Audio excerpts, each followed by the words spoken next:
Okay. Hola, muy buenos días. Buenos días a todos en este viernes 16 de febrero. Acabamos de pasar, bueno, aquí en México, no sé, en otros países, el Día del Amor y la Amistad. Y bueno, pues en esa tónica de amor y amistad, dándoles las gracias de estar nuevamente con nosotros. Y bueno, pues seguimos de manteles largos. Está nuevamente con nosotros la doctora Lenis González Valles, que es parte de nuestro comité científico. Siempre es un honor y nunca dejaré de decirlo, de estar con nosotros y sobre todo agradeciendo ese corazón tan dadivoso, tan generoso de compartir toda esta información que es valiosísima. Para los que nos están viendo ahorita y no escucharon ni vieron el live de la doctora de él hace 2 viernes, por favor, entren a nuestra página de YouTube, el link, y ahí está. Denos un like para seguir nosotros aquí.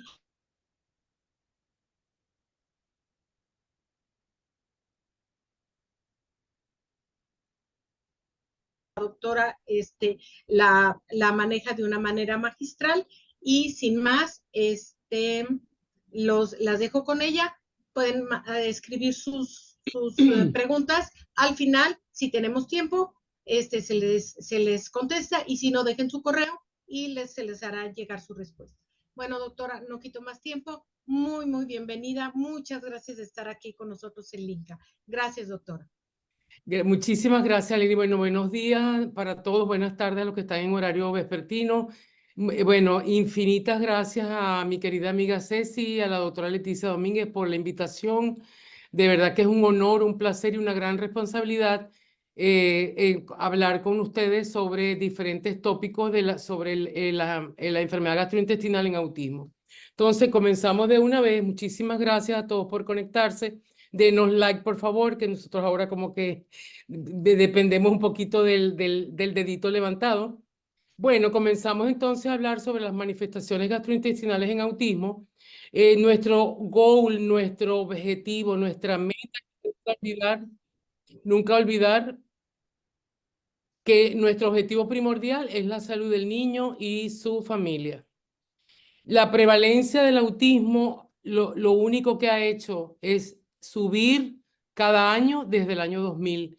En la publicación del CDC, la última que tenemos del marzo del 2023, tenemos un aumento exponencial del 417% en el diagnóstico de autismo en el mundo entero. Más frecuente en niños que en niñas, que eso ya lo venimos manejando hace más de 20 años, y a la última fecha que tenemos del CDC es de que hay un niño con autismo por cada 36 niños vivos. En el autismo, como hablamos hace 2 semanas atrás, encontramos varias alteraciones importantes, son 5 pilares importantes.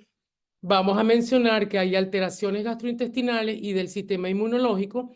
Hay pobre digestión y absorción de nutrientes por estas alteraciones gastrointestinales, lo que conlleva a la pérdida o déficit de nutrientes, conllevando a un proceso de malnutrición, en este caso de desnutrición.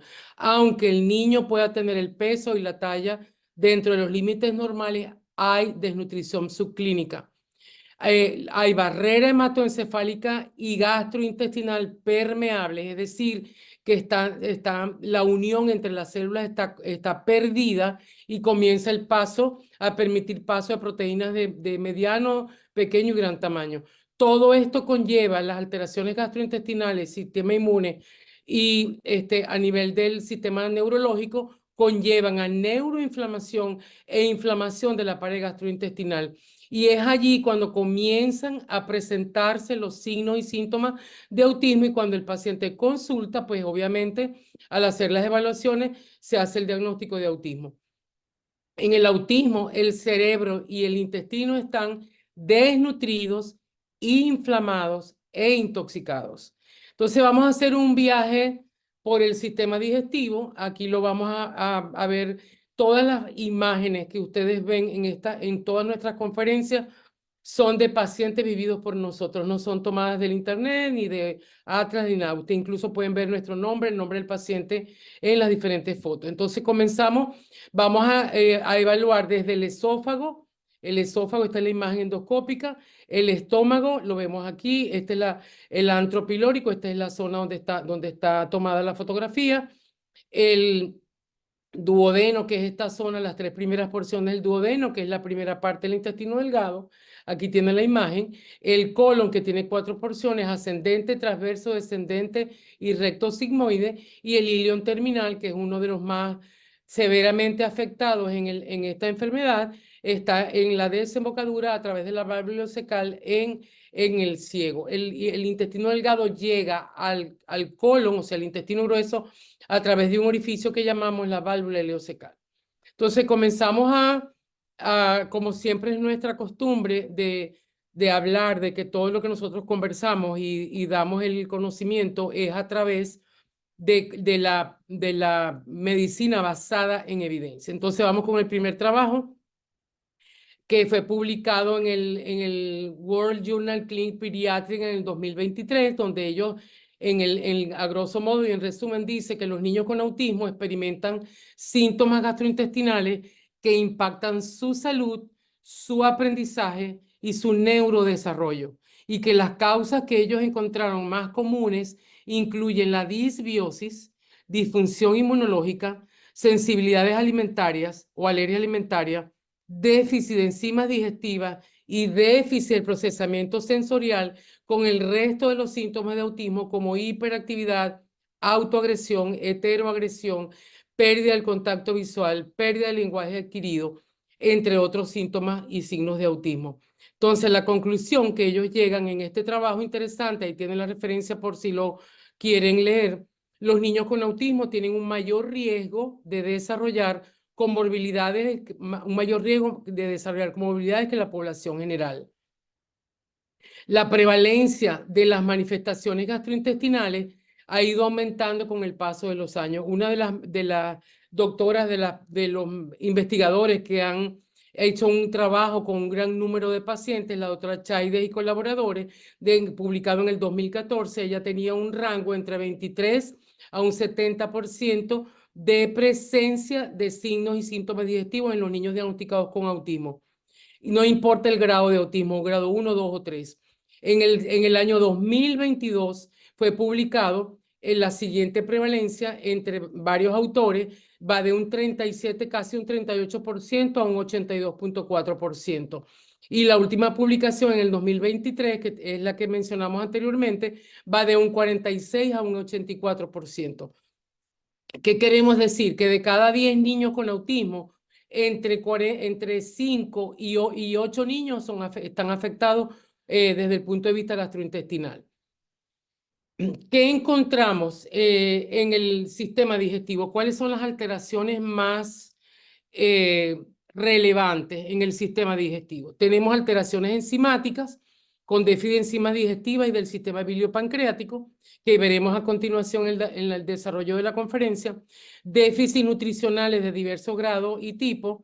Desde el punto de vista gastrointestinal, tenemos un proceso inflamatorio crónico de bajo grado, que hoy en día está comprobado y se llama autismo asociado a enterocolitis, con un incremento en la permeabilidad intestinal por desmontaje de la zonulina, que es una de las proteínas que mantienen unidas las células del intestino delgado, los enterocitos, y se encuentran niveles elevados en ese de zonulina, que indica que esta proteína se desarticula del intestino y se llega a la luz intestinal y se va perdiendo a través de las heces. Hay niveles elevados de marcadores de inflamación intestinal, lisozima, lactoferrina, calciproteína, bajos niveles de lactasa pancreática, etc. Hay niveles elevados de citoquinas proinflamatorias, las interleuquinas, etc.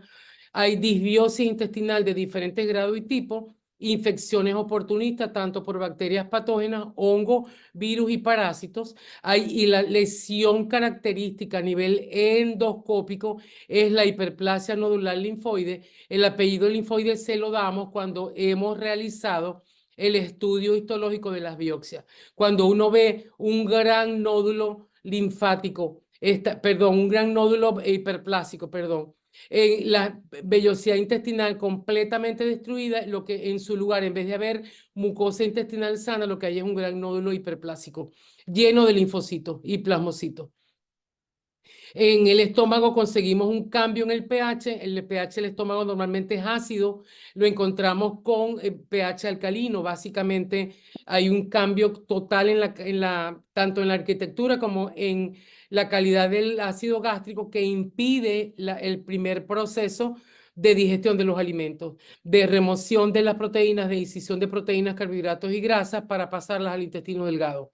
Hay, obviamente, como consecuencia de todo lo que hablamos anteriormente, hay un trastorno generalizado de la motilidad gastrointestinal que produce reflujo gastroesofágico, también produce un retardo en el vaciamiento gástrico y la mayoría de los niños que tienen problemas digestivos con trastornos de la motilidad hacen estreñimiento, que es uno de los signos, de los síntomas, perdón, que ha ido ganando terreno y hoy en día lo encontramos en segundo lugar. Hay devastación del microbioma intestinal, alteraciones metabólicas de la propia mucosa intestinal y también del sistema inmunológico de la propia mucosa intestinal. Este cuadrito a mí me encanta porque lo vimos en la conferencia pasada, porque aquí hablamos de cómo, pues, alterándose el eje intestino-cerebro, se comienzan a presentar las manifestaciones y las alteraciones de los diferentes órganos y sistemas. Si tenemos un sistema un eje intestino-cerebro alterado por sensibilidad alimentaria, hay pérdida de enzimas digestivas, hay trastornos en la motilidad gastrointestinal, hay trastornos del sistema inmune y desregulación, tanto el intestinal como el sistémico, y la aparición de los diferentes signos y síntomas de autismo, que aquí me imagino que por cuestiones de espacio pusieron un trastorno del procesamiento sensorial, entre otros de los síntomas. Y no olvidar que en el autismo y en estas manifestaciones siempre hay predisposición genética de alguna u otra forma y genes implicados en la génesis de esta inflamación. El siguiente trabajo publicado por el doctor Rowley y colaboradores habla sobre la psicofisiología asociada a los síntomas gastrointestinales en los niños con autismo. Y ellos dicen, encontraron que en los niños con autismo a menudo se acompañan de síntomas gastrointestinales que tienen un alto impacto en la conducta, así como alteraciones en la función del sistema nervioso autónomo. Recuerden que la vez pasada dijimos que el eje intestino-cerebro está comandado por el sistema nervioso autónomo, que es la gran autopista que comunica el sistema digestivo con el sistema nervioso central llamado cerebro, que llamamos cerebro, perdón. Y la conclusión es, ellos encontraron que la relación de los niños con autismo y manifestaciones gastrointestinales es particularmente muy estrecha en pacientes con trastornos de ansiedad, agresividad y autismo regresivo. O sea, hay una estrecha relación entre la severidad de los síntomas digestivos con la severidad de los síntomas de autismo. El siguiente trabajo, publicado en el Nutrients, en el año 2022, habla de los síntomas, la prevalencia o una revisión de los síntomas gastrointestinales en autismo. Y ellos revisaron 28 estudios centrados en la relación existente entre los síntomas gastrointestinales y la severidad de los síntomas de autismo y la regresión, lo que hablamos con anterioridad. El doctor Gorrindo y colaboradores encontró que los niños pequeños y no verbales tienen mayor probabilidad de sufrir estreñimiento más que diarrea. Y se ha informado que la prevalencia de los síntomas gastrointestinales en muestras de niños con autismo va de un 37.4 a un 82.4% que vimos con anterioridad. Entonces, en conclusión de este trabajo, las diferencias en la composición de la microbiota intestinal de los niños con autismo y síntomas gastrointestinales proporcionaron más evidencia de la relación entre las manifestaciones gastrointestinales y la severidad de los síntomas de autismo, así como la existencia de un eje intestino, inmune, cerebro, porque se alteran los tres. En el siguiente trabajo súper interesante, que es exactamente sobre el tubo digestivo, es de la doctora Shannon Rose y fue publicado en el 2017. Es un estudio súper interesante para nosotros los gastroenterólogos porque ellos estudiaron el 91% de los niños con autismo están afectados por debilitantes síntomas gastrointestinales. Esto es lo que reporta el trabajo. Con constipación, diarrea, dolor y distensión abdominal, alergia alimentaria o intolerancia alimentaria. Se reportan anormalidades únicas en niños con autismo, como la disfunción en el transporte de carbohidratos a nivel de los enterocitos, que son las células del intestino delgado. Hay disbiosis e inflamación y su conexión con la disfunción mitocondrial. Ella se centró este trabajo en las biopsias del colon para buscar disfunción mitocondrial en esas zonas del intestino. Entonces encontró que la disfunción mitocondrial está localizada en el ciego, justamente donde el microbioma intestinal es metabólicamente más activo. Y también en el hilo terminal, en relación donde se hace la fermentación de los ácidos grasos de cadena corta y la excreción de butirato. Entonces ellos obtuvieron biopsias del ciego y del recto en niños con enfermedad de Crohn y síntomas gastrointestinales. Este es un trabajo doble ciego controlado. Compararon niños con autismo con niños sin autismo, pero que tienen problemas digestivos, como enfermedad de Crohn y colitis ulcerativa. Y estos síntomas no específicos, muchos pacientes no eran síntomas tan específicos como lo que nosotros conocemos en los niños con autismo. Y ellos estudiaron niños neurotípicos con problemas digestivos y niños con autismo para medir la disfunción mitocondrial. Entonces, ¿qué encontraron? En el tracto gastrointestinal sano hay regulación inmunológica y metabólicamente positiva. Hay balance de bacterias del microgenoma, o sea, no hay disbiosis, no hay alteración del sistema inmune, no hay inflamación de la pared intestinal y la función del todo el tubo digestivo, sobre todo el gastrointestinal, está indemne. En el autismo que encontraron en el colon de los niños con autismo, encontraron estrés oxidativo, inflamación de la pared intestinal, disfunción mitocondrial y mayor cantidad de bacterias disbióticas en comparación con las bacterias comensales. Entonces, es importantísimo que ustedes, que toda la población o todo el público que tenemos comprendan que sí hay manifestaciones digestivas porque hay una inflamación crónica importante que es como un efecto dominó. Al inflamarse el intestino comienza el deterioro de sus funciones a través del deterioro del sistema inmune, del sistema muscular, de la función de la mucosa, etcétera, etcétera, trayendo inflamación hacia el sistema nervioso central, porque hay una comunicación anatómica, fisiológica y metabólicamente activa entre el cerebro y el intestino. Lo podemos comprobar si tenemos el eje intestino-cerebro en un niño con autismo. Hay inflamación de la pared intestinal, disautonomía, déficit nutricionales, déficit inmunológico, metabolitos dietarios del gluten y la caseína, como gluteomorfina y casiomorfina, disbiosis intestinal. Entonces, la traducción de toda la inflamación y toda la debacle que hay en el intestino se transforma o se evidencia a través de los síntomas neurológicos, como posturas antálgicas, trastornos del sueño, trastorno de pica, que es consumo de objetos que no son alimentos, crisis explosivas inexplicables, autoagresión, heteroagresión, desconexión, pérdida del contacto visual y del lenguaje, etc.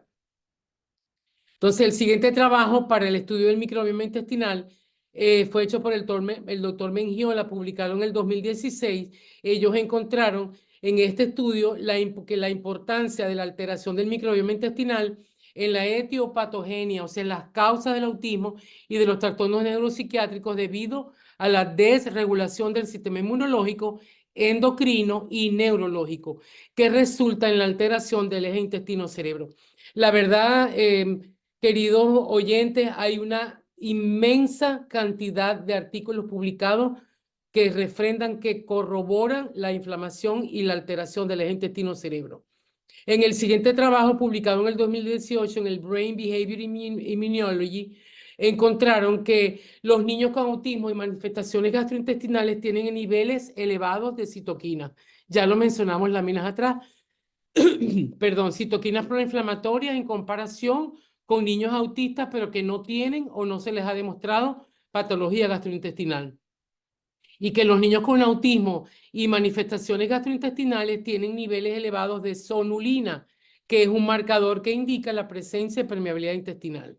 Entonces vamos a a comenzar entonces a ir viendo poco a poco las alteraciones del intestino. Vamos a ver el microbioma intestinal.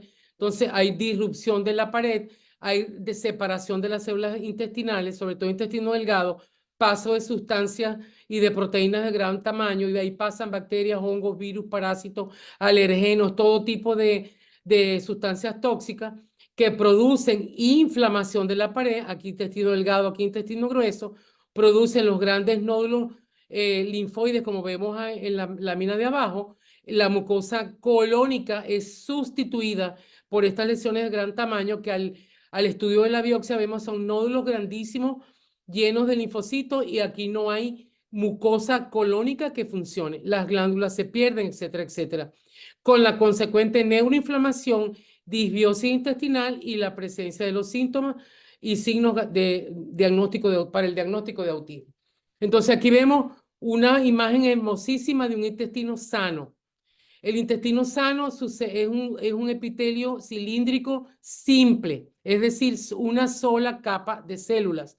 Y todas son larguitas, están pegadas unas a la otra. Lo moradito que ustedes ven aquí es el núcleo de cada célula. Esto se llama enterocito, la célula típica del intestino delgado. Y esto que está aquí es la mucosa.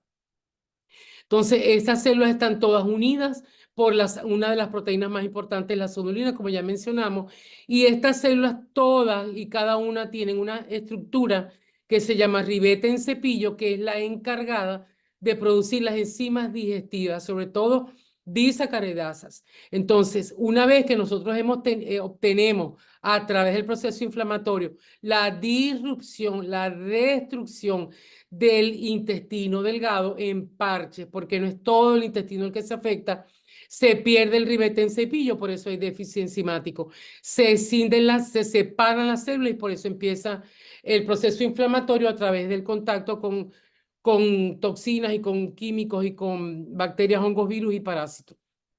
Entonces el doctor Strati publicó en la revista del microbioma en el 2017 un trabajo interesante que habla de las evidencias de la alteración del microbioma en el intestino de los niños con autismo. Caracterizaron hongos y bacterias del microbioma intestinal en una cohorte de niños con autismo. Ellos no compararon esto con niños sanos, simplemente tomaron toda la casuística de este trabajo, fue con niños con autismo, 90% de ellos con autismo severo, y encontraron alteración de las diferentes familias de bacterias que están en el intestino. No voy a nombrar, los nombres son un poco complicados, pero voy a tratar de hacerlo de una manera que ustedes puedan entender. Hay una disminución de las familias de los firmicutes y otro tipo de familias como las protobacterias, que son protectoras, que son bacterias benéficas, con un aumento de las bacterias que son comensales o que pueden ser saprófitas o que pueden ser patógenas ellas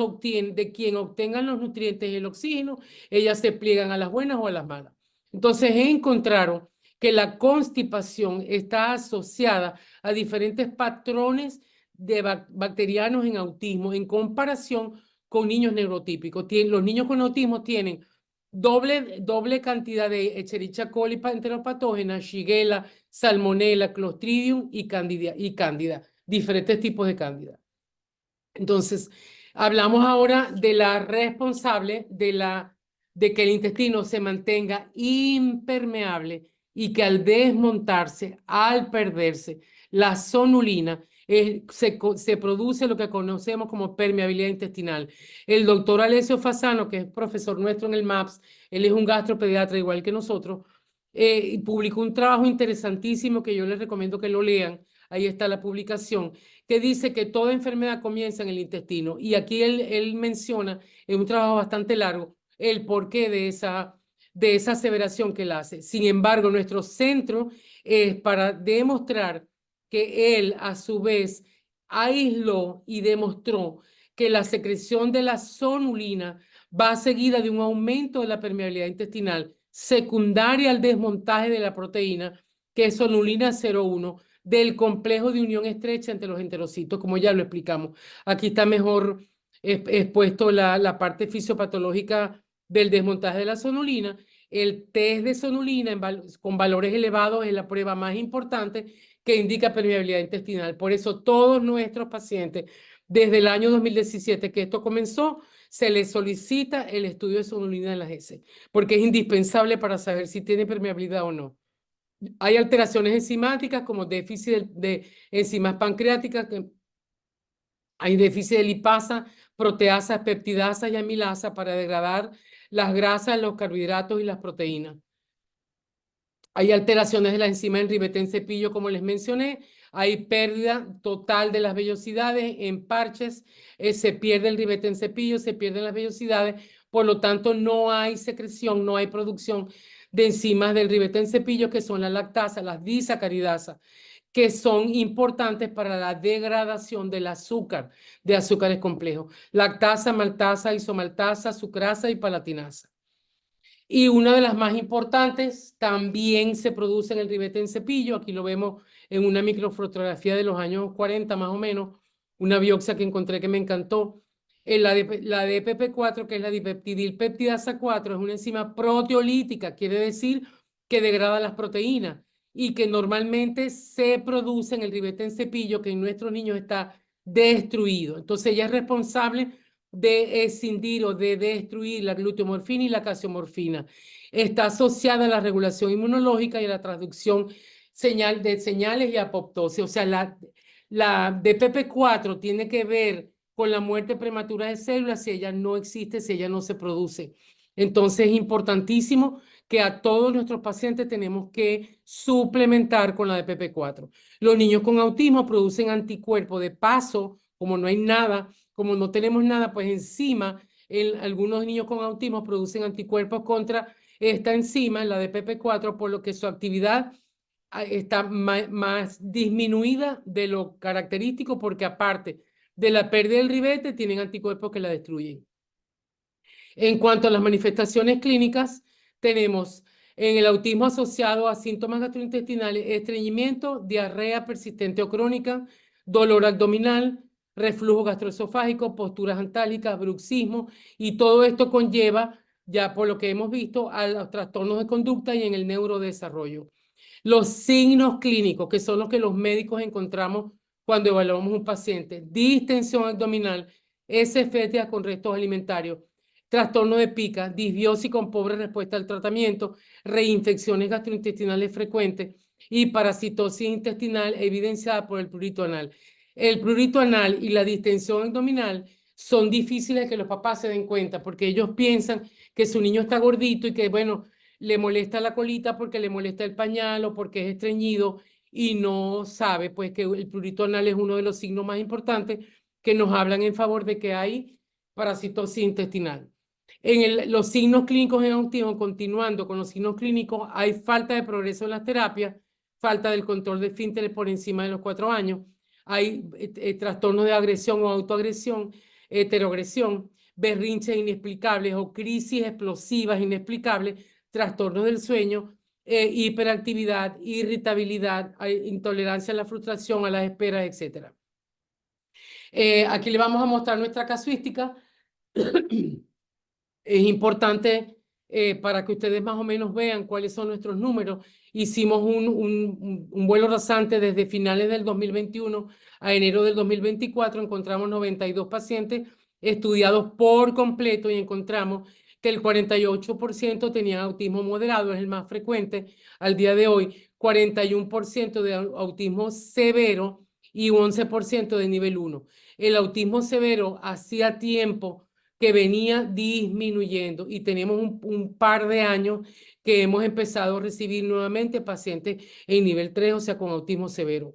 Entonces, los síntomas más importantes encontrados en nuestra casuística, que fueron 92 pacientes estudiados por completo, encontramos que la flatulencia fétida ganó el primer lugar, el autismo, el estreñimiento, perdón, que estaba en cuarto lugar, pasó al segundo lugar en nuestra casuística, comparable con la que tenemos en la actualidad con otros autores.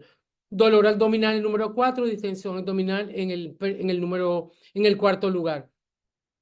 En relación a las estadísticas de Nutritea, bueno, yo soy el médico de Nutritea, yo creo que todos saben, pues igual, así como soy asesor del Comité Científico del INCA, pues intervengo en Nutritea. Yo les pedí amablemente que sacaran sus estadísticas completas desde que Nutritea comenzó, desde el año 2019, finales del 2019, a diciembre de 2023, ellos han evaluado en forma completa 481 pacientes y encontraron que los gases están en primer lugar como manifestación gastrointestinal referido por los padres. Lo siguen la flatulencia fétida, las heces con restos alimentarios y en cuarto lugar el estreñimiento. En la nuestra, el estreñimiento está en segundo lugar. Y en quinto lugar, la distensión abdominal. Y el dolor abdominal pasó al sexto lugar. Un poquito diferente en la nuestra, pero básicamente se mantienen los primeros 5 síntomas un poquito diferentes, pero se mantienen en los primeros 5 lugares. Aquí tenemos unos ejemplos que es distensión abdominal, dolor abdominal en niños no verbales y en los niños no verbales es muy complicado sacar el síntoma de dolor abdominal porque tienen crisis, berrinche terrible, de difícil manejo. Ya en los más grandecitos pueden ya tocarse la zona que les duele o presionarse el abdomen con superficies duras. Tenemos también que es importantísimo evaluar la característica de las heces. En el estreñimiento es muy importante que el pediatra, que los padres, inclusive a veces los terapeutas que tienen a sus niños en terapia y que ellos, los niños muchas veces hacen sus necesidades en la terapia, estén pendientes de las heces. Este es el fecaloma más grande que nosotros hemos sacado en un paciente, en una niñita que estaba siendo manejada como autismo severo y era un síndrome de Rett. En ese momento nosotros hicimos el diagnóstico, bueno, con la doctora Negrón en Colombia. Esta paciente se hospitalizó y se tuvo que sacar este fecaloma, que era como una piedra realmente, consistencia petra, tenía 750 gramos el peso de este fecaloma. Entonces, para que vean lo serio que puede llegar a ser el estreñimiento y lo difícil que puede llegar a ser los síntomas de autismo y el difícil manejo y la no respuesta al tratamiento si nosotros no resolvemos esta situación de manera rápida y urgente. Aquí hay diferentes características de heces de niños estreñidos y el biofilm, que es la expulsión de moco sin contenido fecal. En el estreñimiento nosotros hacemos rayos X de abdomen simple. Aquí vemos un niño distendido. Este es el mismo paciente que fue objeto de la rayos X. Vemos un colon completamente distendido y lleno de heces, inclusive hasta la pelvis, hasta la fosa lumbar. El colon por enema, tenemos el colon de un niño normal, completamente sano, no tiene heces, no se le ve distendido ni nada. Y en un niño con estreñimiento vemos un dólico sigmoide, que es un colon muy largo. Como es tan largo, él se tiene que enrollar y se ubica en la pelvis. Entonces, las heces, cuando pasan del colon descendente hacia el recto sigmoide, está tan largo que se tarda demasiado tiempo en salir hacia el recto y se van secando. Entonces, hay que hacer rayos X simple de abdomen, colon por enema y manometría anorrectal y otros estudios dependiendo del caso. En el caso de las heces diarreicas, también el mismo comentario para las heces cuando son con niños con estreñimiento. Vemos heces de diferente tipo, grado de severidad de la diarrea, presencia de parásitos intestinales, como vemos aquí hay muchísimos parásitos en esta evacuación, ese con alguna forma y otra totalmente diarreica, estreñimiento alterno con diarrea solamente con ese completamente líquido y restos alimentarios, hemorragia digestiva inferior, una rectorragia, y aquí hay una gran cantidad de restos alimentarios.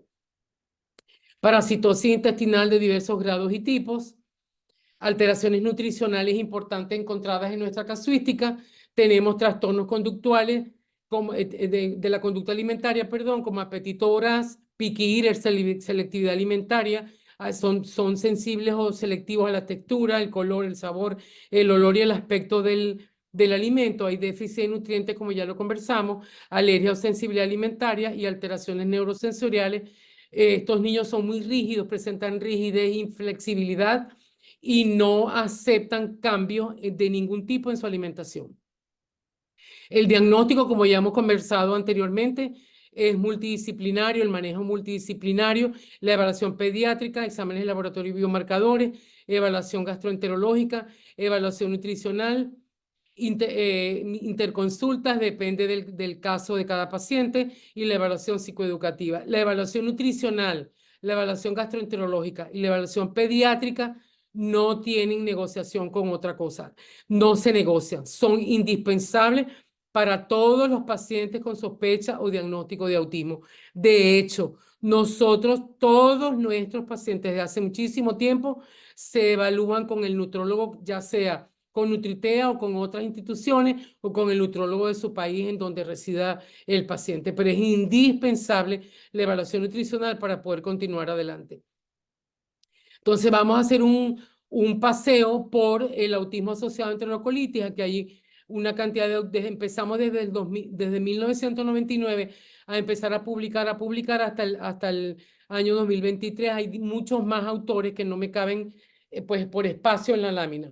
Entonces, ¿cómo estudiamos el intestino? Aquí yo no me voy a detener en cada estudio porque por razones de tiempo, pero estudiamos las heces, el examen de orina. En el examen de heces hacemos evaluación completa, quiere decir coprocultivo, cultivo de hongo, estudio del microbioma intestinal, todas las familias de bacterias intestinales, sonulina, Saccharomyces cerevisiae, sacamos la flora benéfica, cómo están los filos, las familias de bacterias en el intestino, las PCR para bacterias, virus, hongos y parásitos, el estudio de las toxinas de Clostridium difficile, etc. En el examen de orina hacemos ácidos orgánicos en orina, mycotoxins, o sea, las toxinas en orina, hacemos el mole allergy, que es la IgG específica para presencia de moho en la orina, IgG específica para alimentos y en algunos casos la IgE, que no ayuda mucho, pero en niños con problemas respiratorios se tienen que pedir las dos. Y hay otros exámenes, la histamina sérica, los niveles de histamina, etcétera. El perfil general que conlleva una gran cantidad de exámenes y los exámenes especiales de acuerdo a cada caso. Nosotros tratamos de personalizar a cada paciente en particular, pero hay un ABC que todo paciente con autismo debe cumplir.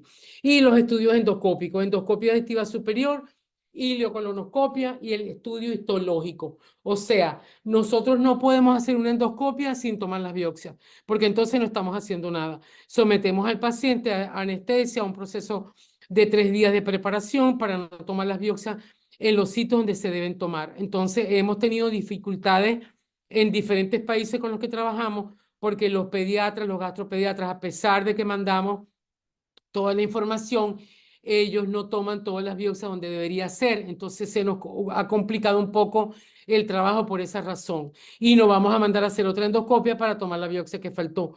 Nos hemos tenido que acostumbrar a trabajar con lo que nos dan. Entonces, para que quede ante el público que nos está escuchando, ante los médicos que están presentes, los padres de los niños con autismo y los niños sin autismo, pero que tengan problemas digestivos, cuando se hace un estudio endoscópico es importante tomar las biopsias de esófago, estómago, intestino delgado, ilion terminal y las 4 partes del colon en frascos separados. Entonces, aquí tenemos dónde tomar esófago superior e inferior. En el estómago se toman 5 biopsias en todas las partes del estómago. En el duodeno, que es el número 3, el ilion terminal, que es el 4, y todas los componentes del colon. Aquí está el equipo de trabajo. Inclusive, esta es una foto que yo nunca dejo de poner porque es nostálgica para mí, porque fue unas jornadas en Maracaibo, mi ciudad natal, donde yo estudié, donde está mi universidad, acompañada por el anestesiólogo, la enfermera en ese momento que teníamos, y con Liz Mari García, que nos estaba echando una mano para que los niñitos estuvieran tranquilos, y se estaba entrenando en el protocolo con nosotros. Y sé que ella está escuchando esta conferencia. Entonces, bueno, aquí está la pinza con que se toman las biopsias, el frasquito de donde se ubica con el formaldehído. Entonces, vamos a ver algunos estudios de los órganos que hemos mencionado. En el esófago encontramos diferentes tipos de esofagitis por reflujo, como las dos primeras, desde el tercio medio al tercio inferior, con incompetencia del esfínter esofágico inferior, como lo ven aquí abierto. Entonces, esto permite que el estómago se introduzca hacia el esófago a través del esfínter esofágico inferior abierto y se produzca lo que llamamos hernia hiatal. Y en este caso, el tercio inferior nodular. Este es un caso de esofagitis eosinofílica. Aquí está la biopsia al lado, incluye aquí la biopsia de los niños con esofagitis por reflujo. En cuanto al estómago, también tenemos una gama importantísima. Hemos pasado por todas las lesiones que pueden ser posibles en el estómago. Hay gastritis química por reflujo duodeno gastroesofágico, es decir, que por el píloro también incompetente se devuelve la bilis, esto amarillo que ustedes ven aquí, y se quema el estómago. La bilis es un álcali, es como la lejía, quema más que el propio ácido, porque el estómago, su pH es ácido, como el vinagre, es pH 3 o 4.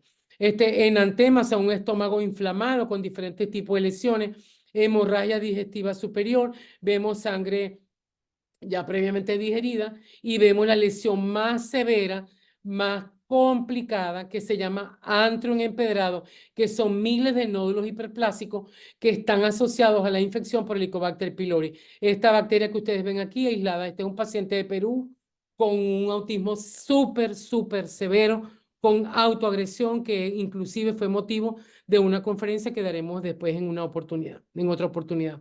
En el intestino delgado, la primera porción, el duodeno. Esto es un intestino normal. Ven los pliegues uno detrás del otro, seguiditos uno y son corrugados, son todo el diámetro que tiene el intestino. Y están de buen nivel, están de buen grosor, de buen tamaño y no ven nódulos de ningún tipo. Aquí ustedes pueden ver la diferencia entre el duodeno normal y el alterado, el patológico. Pérdida de aquí solamente tenemos un solo pliegue continuo, los demás están todos amputados, perdidos. La mucosa completamente enrojecida e inflamada. Aquí más bien está pálida, también con pérdida de pliegue y una gran cantidad de nódulos hiperplásicos, que es lo que ya le he mostrado en varias oportunidades. Y aquí, al perderse un pliegue, al no haber un pliegue, significa que la vellosidad se ensanchó, se acortó y desapareció, como en este caso. Y esta última fotografía es el bulbo nodular, bulbo duodenal nodular. En el hilo terminal, si pueden ver, se parece porque es intestino delgado, lleno de pliegues continuos, es más bien rosadito pálido, no tiene nódulo, no tiene ningún tipo de lesiones en su interior y comenzamos a ver la hiperplasia nodular en leve, en este caso, nos permite ver la luz intestinal como aquí, moderada como en este caso, vemos unas lesiones súper grandes muy continuas, una al lado de la otra, pero todavía tenemos luz intestinal. Ya la hiperplasia severa no nos permite seguir avanzando con el colonoscopio y nos detenemos cuando no encontramos cómo seguir el paso.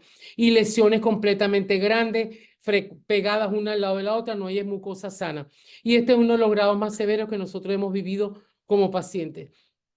Entonces, es importante también mencionar que en el colon, a pesar de que no es un organismo, un órgano de absorción, es un órgano sumamente importante porque él retiene agua, sodio, cloro, potasio, magnesio, lo manda a la sangre y es un órgano que se encarga de formar el bolo fecal para que salgan las toxinas y todo los detritos que no nos sirven a nuestro organismo.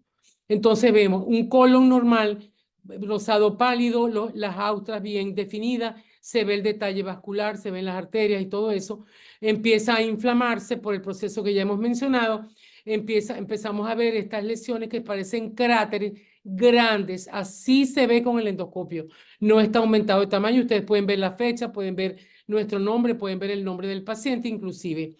Entonces, el colon inflamado, cuando hacemos la biopsia, ¿qué vemos?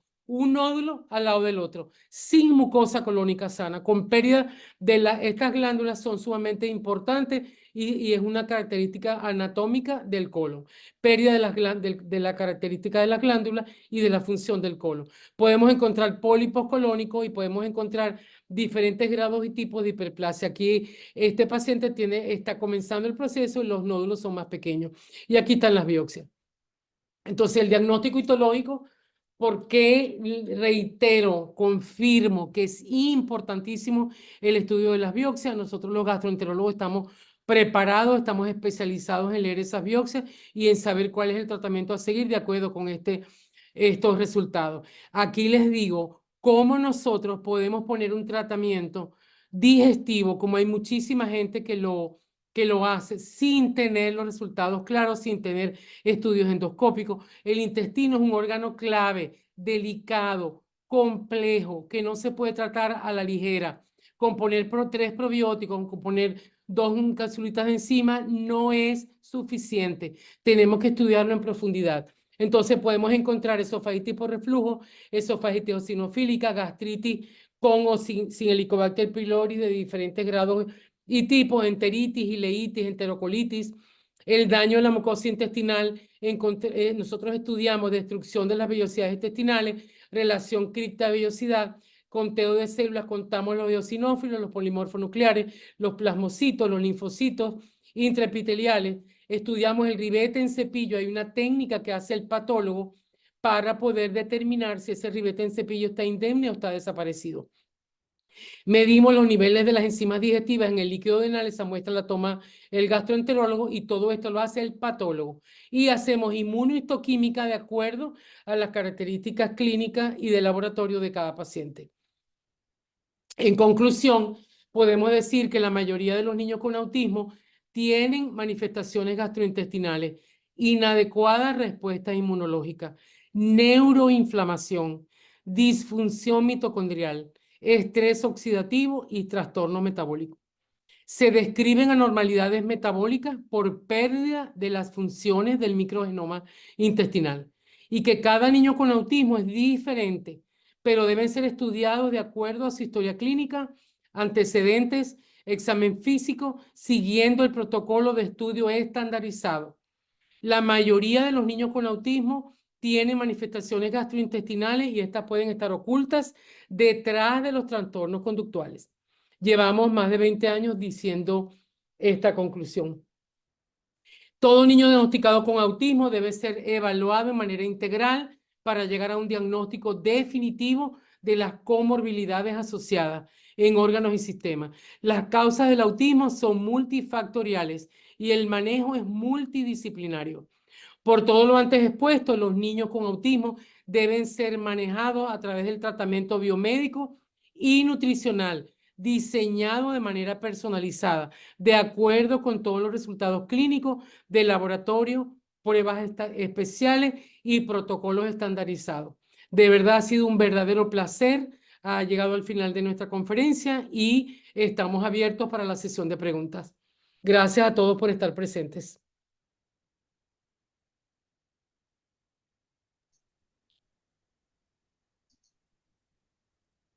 Oh, wow. Sí, siempre aprendiendo. Muchísimas gracias, doctora. Deje un minuto más su slide porque ya lo pusimos en nuestras redes, pero están preguntando para hacer contactarla de manera directa, pero si me permite, tengo algunas preguntas. Muchos saludos. Bueno, le agradeciéndole que es la mejor, eso no cabe duda. Sí,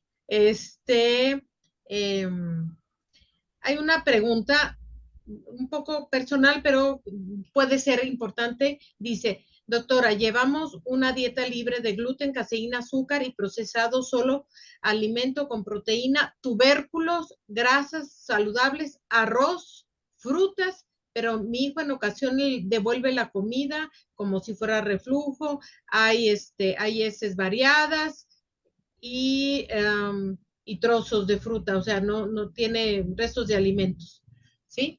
Entonces, ¿qué puedo hacer? Pues, estudiarlo. Exacto. Hay que estudiarlo, no hay otra. Hay que hacer, como ya dije al final, porque sabes que nos preocupa mucho que hay, bueno, de todo, como de todo en la vida, en la viña del Señor. He notado en los últimos años, y sobre todo lo que fue después de la pandemia, Exacto. que bueno, es un poco delicado lo que voy a decir, pero lo tengo que decir, porque al César lo que es del César. O sea, el intestino es un órgano complejo, delicado, complicado. Por ejemplo, esta mamá, de verdad, con todo el respeto, buenísimo, pero qué bueno que hizo la pregunta porque nos permite aclarar. En este caso, no hay recomendación, la única que hay es estudiar al paciente. Ya usted vio, si vio la conferencia, cómo se hace. Hay que individualizar cada niño. Hay un Exacto. protocolo base, pero al lado de esa base que todo niño con autismo debe tener, debe cumplir, hay otros exámenes que se tienen que hacer de acuerdo al estudio de su historia clínica. Para ayudarla más y saber qué tiene su hijo, tenemos que hacer los estudios. No digo yo la endoscopia primero, vamos por parte. Examen, historia clínica, examen físico, definir qué grado, qué tipo de autismo, si ya lo tiene el diagnóstico, evaluar clínicamente las comorbilidades que puedan estar presentes y diseñar el protocolo de estudio para este paciente. Pero hoy en Así día en es. el tratamiento, de verdad, con mucho de tristeza y dolor lo digo, se trata de una manera muy a la A la ligera, ligera. a la ligera, esa es la Así palabra. es. Y Así es. yo recibo pacientes, no tienes idea de lo que recibimos, por eso tomar a la ligera el intestino, al sistema inmunológico, al sistema metabólico.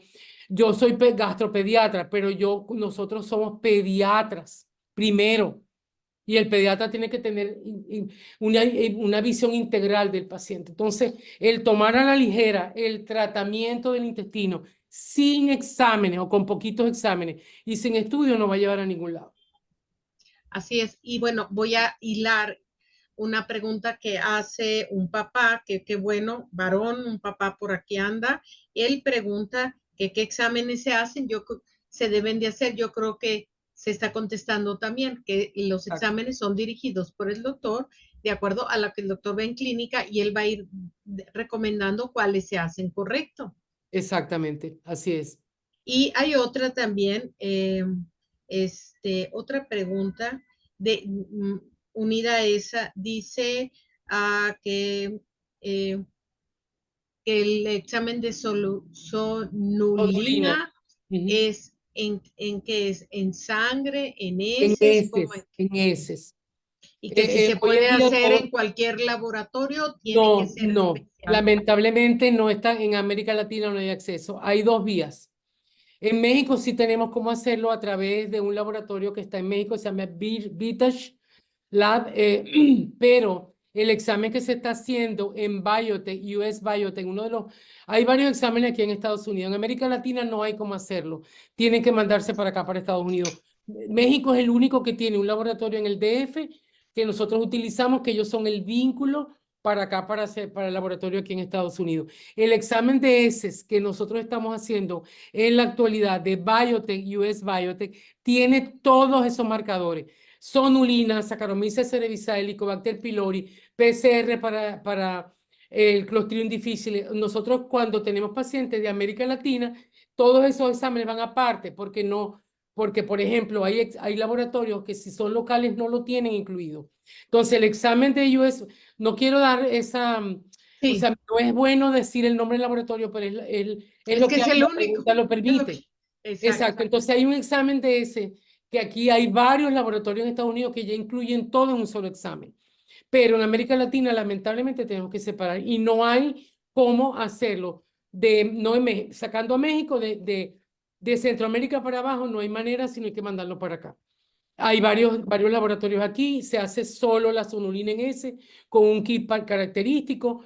El examen para estar solo, pues un poquito, cuesta alrededor de $100 más el envío de allá y para acá, pero si logramos hacerlo en el laboratorio que donde hacen, por ejemplo, TLT en España, hay laboratorios ya en casi todos los países del mundo están integrando todos esos exámenes dentro del estudio del microbioma intestinal y de la S del paciente. Ok, bueno, muchas gracias. Y bueno, Cecilia Díaz desde Chile, ella comenta del tema de de, de trasplante fecal que hace recuperaciones totales en niños con autismo. ¿Qué comenta, doctora? ¿Funcionan o funcionan? Bueno, nosotros nos guiamos por la medicina basada en evidencia y quien está aquí en Estados Unidos, el que tiene la batuta en este momento de un trabajo de investigación que estamos esperando la parte 2, la publicación de la parte, es el doctor Alessio Fasano y su equipo en la Universidad de Harvard University. Ellos encontraron en la primera camada que hicieron, durante 8 semanas se mantiene el trasplante, se mantiene dentro del intestino y mejoran los síntomas. Después de las 8 semanas, el intestino vuelve otra vez, no tanto como al principio, pero vuelve con su propia característica, porque si la base que produce esa inflamación y esa disbiosis no se corrige y no se trata, el trasplante no es el único tratamiento. La gente piensa, le hago el Sí, trasplante, ya no tengo que suplementar, ya no tengo que hacer dieta, y no es exacto. cierto. O sea, es una herramienta más, Así pero es. el primer trabajo lo publicó en el 17. Estamos esperando el segundo, porque ellos han hecho el seguimiento de los mismos pacientes. Eso toma hasta 10 años para uno saber cómo va, pero hasta ahora no es la panacea. no es lo único que funciona y es temporal. La mejoría no se mantiene en el tiempo, hasta lo que nosotros sabemos. ¿Okay? Ok, entonces podemos decir que, bueno, ahora sí, depende del criterio y del análisis médico que haga el pediatra o el gastro, el médico, si sea una herramienta, bueno, efectiva dentro de el tratamiento del niño, ¿verdad? Entonces, Exacto. es parte de estas Sí, herramientas que tenemos, ¿verdad? Yo sí, exactamente. yo insisto porque lo veo como papá, estamos tan desesperados que hacemos lo que sea, ¿no? Entonces gastamos, vendemos la casa, vendemos el coche, vendemos todo y resulta que no, o sea, y nos quedamos más desgastados, más mal y más rota la familia física, económica, mental, emocionalmente. Entonces, sí, yo quiero insistir, el trabajo de la doctora Lenny, si se ve, es todo un protocolo, ¿sí? Individualizado y va viendo las alertas. No lo hagamos solo, ¿sí? No salgamos corriendo a hacer exámenes, hay que hacer un apoyo médico para poder saber y que pueda salir adelante el niño realmente. Sin ¿Sí? consulta, o sea, si nosotros no evaluamos al niño en consulta, el médico que sea, no estoy hablando de mi persona como tal, si el niño no es evaluado por el equipo multidisciplinario, lo he dicho toda la vida, los 24 años que llevamos en este protocolo, lo hemos dicho siempre, no es un solo médico, no es un solo terapeuta, no es la mamá, no es el papá, todos formamos parte del equipo, pero un paciente no se puede manejar a la ligera, no se puede manejar. Ay, le salieron hongos en la heces, le voy a dar nistatina. Así no se maneja el intestino. Lamentablemente eso es lo que hay, abunda, abunda. Y siempre uno se preocupa porque dice, bueno, entonces esto no se va a acabar nunca. O sea, ¿cuándo la gente va a entender que necesitamos el apoyo del equipo? El Exacto, nutriólogo, por ejemplo, tú manejas la parte nutricional con tu propio hijo, fue tu primer paciente. ¿Y exacto. qué resultados has tenido tú? Sin dieta no hay tratamiento que funcione. No, es el de mi Entonces, el vida. primer Así paso es. es la evaluación, como dijimos, por Nutricional. todo el equipo, y el primer paso antes del tratamiento de médico es el manejo nutricional. Yo no me comprometo a poner tratamiento a nadie, si el paciente no está en dieta o si la mamá no quiere hacer, Exacto. porque lo hay, pues respetamos su Así. decisión, pues. Pero Exacto. es importante que esto no es a la ligera, no se maneje a la ligera. Eso a Y, mí de verdad me produce angustia, mucha angustia, porque lo que exacto. yo no recibo, Cecilia, pacientes fáciles. A No, nosotros nos llegan niños bien bien complicados complicado. y estamos viendo niños con autismo severo también con mucha preocupación, que ya hacía tiempo que no nos pasaba eso. No solamente Así yo, es. yo hablo, mis colegas también están pasando por lo mismo. Exacto. Y entonces, reflexión. ¿Cómo hacemos equipo? Mamá, papá, terapeuta. ¿Dónde están las alertas? Aquí están. Estreñimiento. ¿Sí? No puede pasar el día. O sea, si el niño se empieza a cambiar de conducta, empieza a cambiar, empiezan las estereotipas, no empecemos a buscar cómo darles medicamentos que lo vayan a calmar. No, no, no. La pregunta vital, ¿fue al baño? ¿Ya evacuó? Porque pregunto, ¿cómo está? Ah, pues lo normal, ¿cómo evacuó? Pues cada 5 días o cada 10 días, ¿ok? Entonces, papás, ese es nuestro trabajo, estar alertas, comunicar al doctora Lenny, tiene 3 días, 4 días que no evacúa y que se quiere comer las paredes de la casa, ¿no? Ahí ya la doctora ya va a saber por dónde biológicamente está trabajando, no uno, y no hacer tampoco lavados por lavar, pues si no que fueran calcetines, por favor, lo digo porque me pasa. Llegan cada invasiones y son bebés, son Sí, niños, hay que señor. respetarlos. Entonces, bueno, ese es mi aporte, doctora. Agradecida con todo. Hay algunos que ya mandamos el correo para que por favor acérquense, escríbanle, tengan paciencia, la doctora está llena, está saturada, paciencia, pero como dice ella, en lo que esperas tu cita, ¿qué puedes hacer?